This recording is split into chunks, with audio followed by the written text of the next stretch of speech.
Dan pemirsa, di pagi hari ini yang nanti kita akan diskusikan ini berkaitan dengan sekolah ramah anak.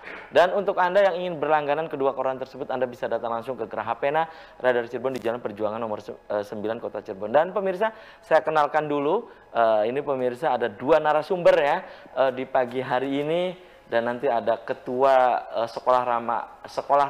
ketua ramah anak ya di SMPN 7 Kota Cirebon. Pemirsa, di sebelah saya ini ada Revi Triano dan juga Edo Arswendo. Di sebelah saya ada Revi Triano, staf pengajar SMPN 7 Kota Cirebon. Selamat pagi Mas Revi, apa kabarnya? Pagi, alhamdulillah baik. Oke, terima kasih. Dan juga di sebelahnya ada Mas Edo Arswendo ya, Wakil Ketua KPAID Kabupaten Cirebon. Oke, terima kasih nih sudah menyempatkan hadir di Selamat Pagi Cirebon. Ini kakak beradik ini ya? Kakak beradik ya. Oke. Dari keluarga Edsu. Dari ya, Edsu. Ya. Edsus ya. Ya. Dan saya ke Mas Edo dulu nih sebagai Wakil Ketua KPAID Kabupaten Cirebon ya.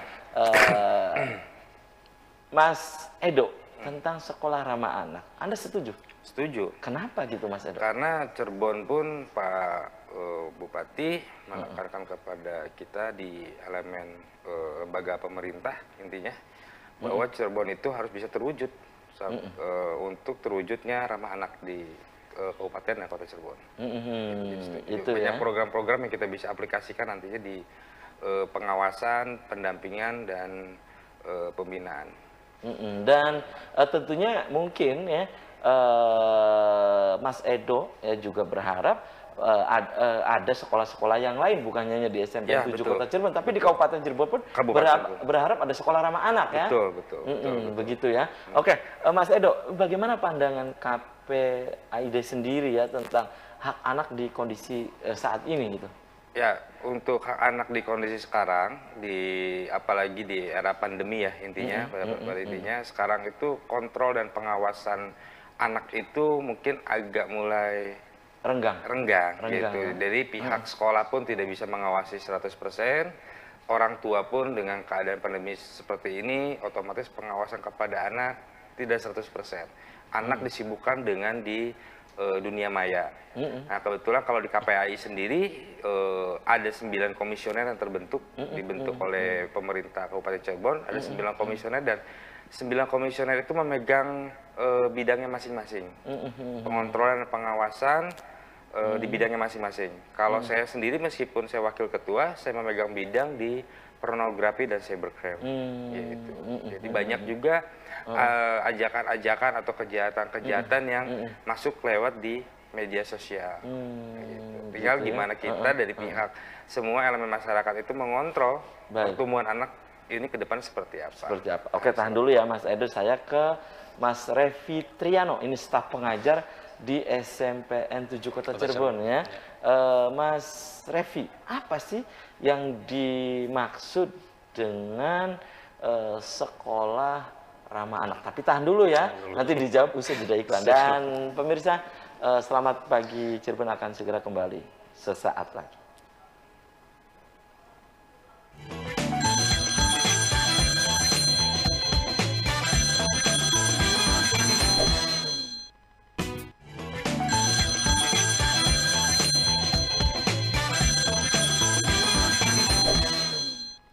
Ya, Anda masih di Selamat Pagi Cirebon pemirsa, dan di segmen ini saya sudah membuka Anda. Silahkan Anda bisa bergabung, Anda bisa di line telepon 0231 482138 atau pemirsa juga bisa untuk memberikan pertanyaan atau pendapat Anda juga ini melewat SMS atau ke nomor WhatsApp yang ada di layar kaca RCTV. Topik yang sedang kita diskusikan di pagi hari ini tentang sekolah ramah anak. Ya, kembali saya ke Mas Revi Triano ya. Mas Revi, ini berkaitan dengan sekolah ramah anak. Apa sih sekolah ramah anak itu? Yang tadi sudah dijelaskan secara singkat oleh Mas Edo. Apa sekolah ramah anak ini? Ya, untuk konsep dasar ramah anak sendiri kalau kita mengacu kepada undang-undang ya, Undang-Undang Nomor 23 tahun 2012 itu adalah terkait dengan pemenuhan anak-anak. Jadi di mana anak ini mendapatkan hak di sekolah itu dan tidak mendapatkan berbagai macam tindakan intimidasi, intervensi ataupun diskriminasi.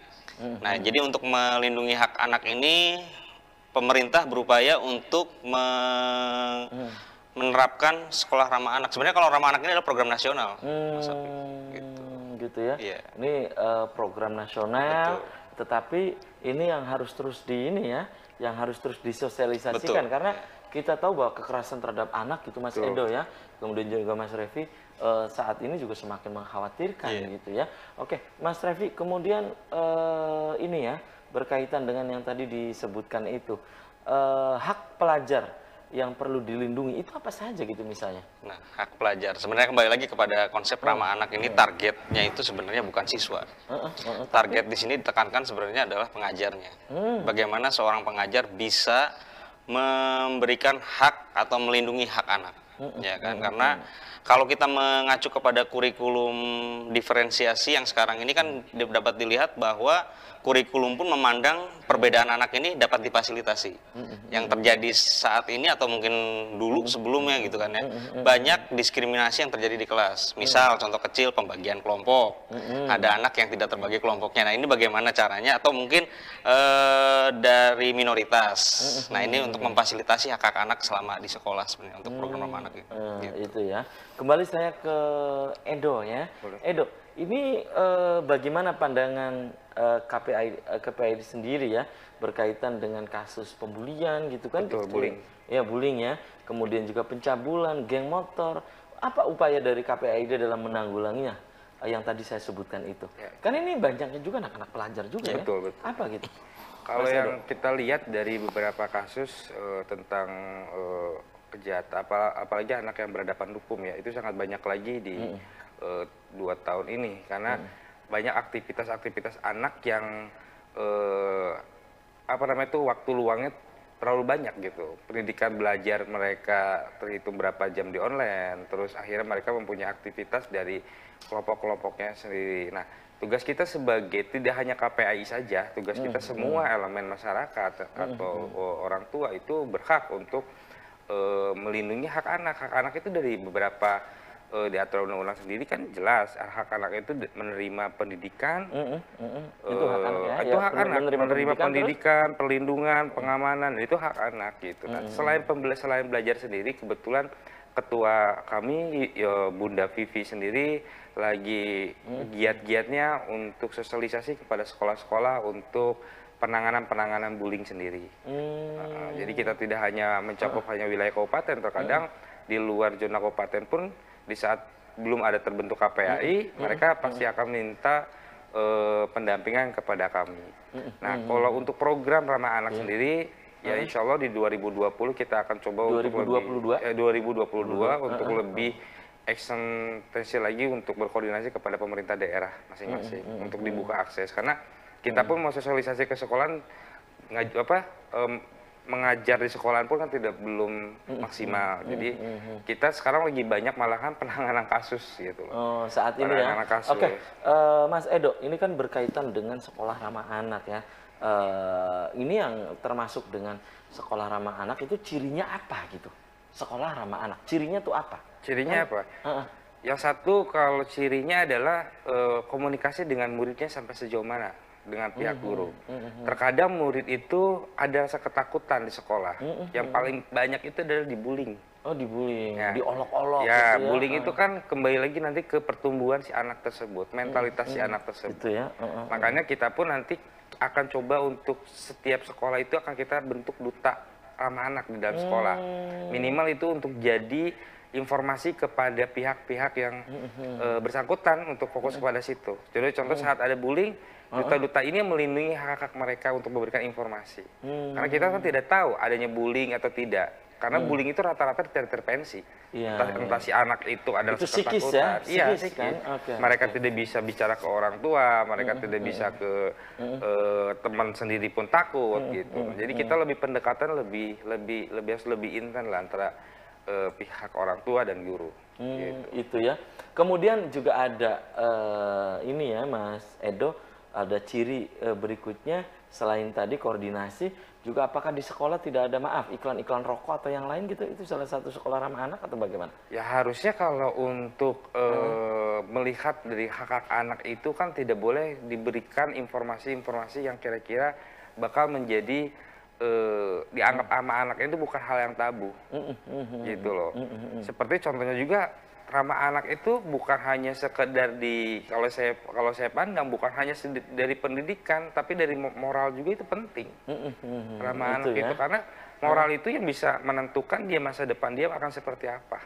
Baik, baik, Gitu. baik. Itu ya, kembali saya ke Mas Revi nih sebagai staf pengajar di SMP Negeri 7 Kota Cirebon. Kalau di SMP Negeri 7 Kota Cirebon, nah ini praktek dari sekolah ramah anak, ini memang sudah lama atau kapan Mas Revi? Untuk SMP 7 sendiri sudah berjalan 3 tahun ya. 3 tahun. Jadi kembali lagi menambahkan Oke, nanti lebih lanjut di Iya, Pak Yoyo ya. Pak Yoyo Lanjut. untuk menambahkannya bahwa ramah anak itu bukan hanya sekedar SDM ataupun anak yang dibentuk, tapi sarpras juga itu perlu Sarana ramah anak prasarana. juga, betul. Dimana Misalnya gitu.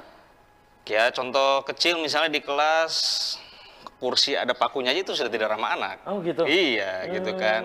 Atau misal coret-coret di tembok pun itu sudah tidak ramah anak. Pembulian kadang-kala kan ada di tembok tulisan-tulisannya. Iya, iya, iya, iya. Apalagi Itu sudah ngolok-ngolok tidak ya. ramah. Betul gitu. Pembulian tadi salah satunya.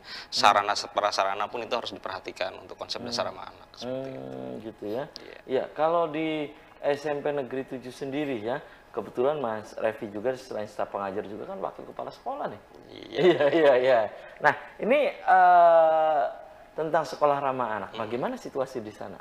Staf pengajar, kemudian juga kepala sekolah dan juga anak-anaknya atau peserta didiknya. Sejauh ini sih tadi sudah disampaikan juga ada pembentukan duta dan lain-lain. Jadi di SMP 7 sendiri sudah terbentuk duta ramah anak yang mana di dalamnya ini ada pelopor dan pelapor.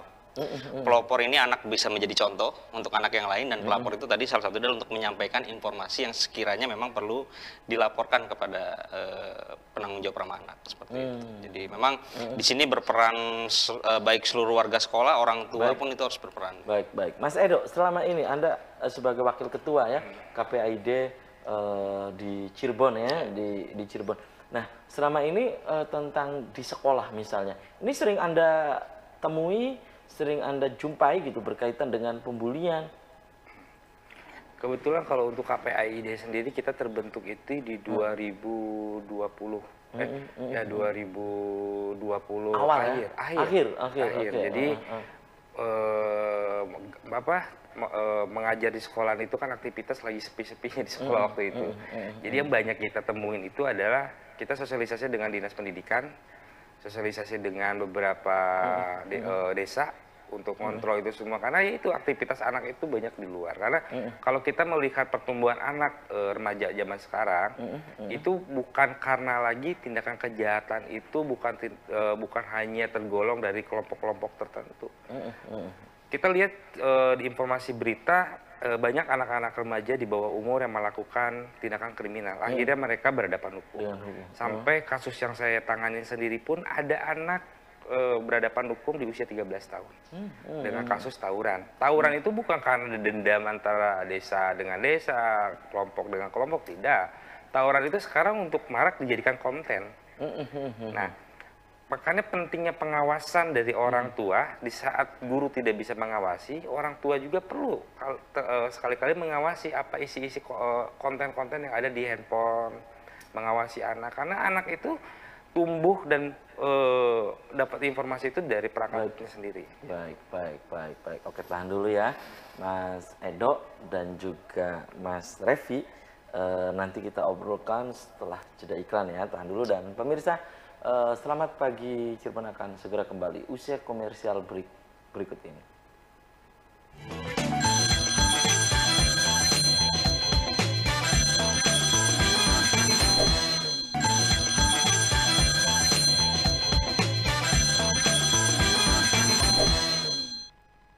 Selamat pagi Cirebon, masih di hadapan Anda pemirsa, dan perlu saya sampaikan bahwa usai Selamat Pagi Cirebon di pagi hari ini, Anda pemirsa di Kabupaten Cirebon nanti bisa menyaksikan siaran langsung pelantikan 135 kubu terpilih ya di Kabupaten Cirebon yang beberapa waktu yang lalu, tepatnya 21 November 2021 terpilih ya di 135 desa. Dan saya langsung ke Pak Yoyo ya. Pemirsa, di pagi hari ini juga saya hadirkan Yohanes Prayitno SPD, Ketua Ramah Anak SMP Negeri 7 Kota Cirebon. Bagaimana pelaksanaan di SMP Negeri 7 Kota Cirebon tentang sekolah ramah anak ini? Ya. Silakan. Terima kasih. Kita di SMP 7 sudah sekitar kurang lebih 3 tahun melaksanakan ramah anak. Begitu ada wacana dari pemerintah untuk setiap sekolah untuk menerapkan ramah anak, kita mencoba dari pembentukan Bapak Ibu guru dulu, terus kita tadi udah dibicarakan sama Bro Repi, Pak Repi. Kita ada kader adiwiyata, ada pelapor, ada pelopor yang kita mulai dari kurang lebih 3 tahun sampai sekarang kita sudah melaksanakan ramah anak. Sudah melaksanakan. Sudah. Tujuannya apa gitu? Kita untuk ramah anak sendiri, kita tujuannya kita harus menciptakan di setiap sekolah, bukan hanya di SMP 7, situasi yang aman, nyaman, kondusif untuk anak belajar, untuk anak mengembangkan kepribadian, mengembangkan diri, untuk belajar benar-benar aman sehingga anak bisa maksimal. Gitu. Itu ya, Ya, itu ya. tujuannya. Dan hingga saat ini di SMP Negeri 7 sendiri, apakah ada kendala-kendala berarti gitu? Kalau kendala sih pasti ada, Pasti ya Pak ada. ya. Kita kendala dari pihak kami sebagai Bapak Ibu guru, karena Bapak Ibu guru sendiri kan kita masih ada beberapa yang produk lama istilahnya gitu, yang guru-guru Bapak guru senior itu mungkin masih menerapkan cara belajarnya masih dengan metode yang lama, tapi selama kurang lebih 3 tahun ini kami sudah berubah dan kami sudah benar-benar menerapkan ramah anak dari menyapa anak setiap pagi, dari penyampaian pembelajaran di kelas, dari menangani kasus masalah yang ada. Kita semua Bapak Ibu guru, staf, karyawan semua sudah menerapkan ramah anak di sekolah. Oke. Dan itu tiada lain adalah juga untuk di lingkungan SMP Negeri 7 Kota Cirebon juga berharap ada kesadaran juga Iya, ya betul. bagaimana tentang hak anak juga. Hal Betul, begitu, Pak Yoyo? iya. Begitu gitu. Iya, Pak Yoyo? Oke. betul. Karena kita harus memenuhi syarat untuk hak anak harus dikasihkan semua. Oke. Dan sayang sekali nih, sudah kebersamaan pemirsa di Selamat Pagi Cirebon edisi pagi ini. Terima kasih tadi Mas Revi sudah hadir juga, kemudian juga Mas Yoyo sudah hadir, Mas Edo juga sudah hadir memberikan penyampaian tentang sekolah ramah anak. Nanti kita bisa dilanjut lain waktu, lain kesempatan, tentu dengan tema yang berbeda. Sukses selalu ya SMP Negeri 7 Kota Cirebon dan juga Mas Edo di KPAID Kabupaten Cirebon. Dan pemirsa, Anda sebentar lagi nanti bisa menyaksikan siaran langsung ya pelantikan 135 kubu terpilih langsung dari Radian Beber ya Kabupaten Cirebon. Dan pemirsa, demikian Selamat Pagi Cirebon edisi pagi ini, semoga bermanfaat. Terima kasih atas perhatian dan kebersamaan Anda. Akhirnya saya Afif Rifai dan kerabat kerja di pagi hari ini harus pamit undur diri. Sampai jumpa lagi besok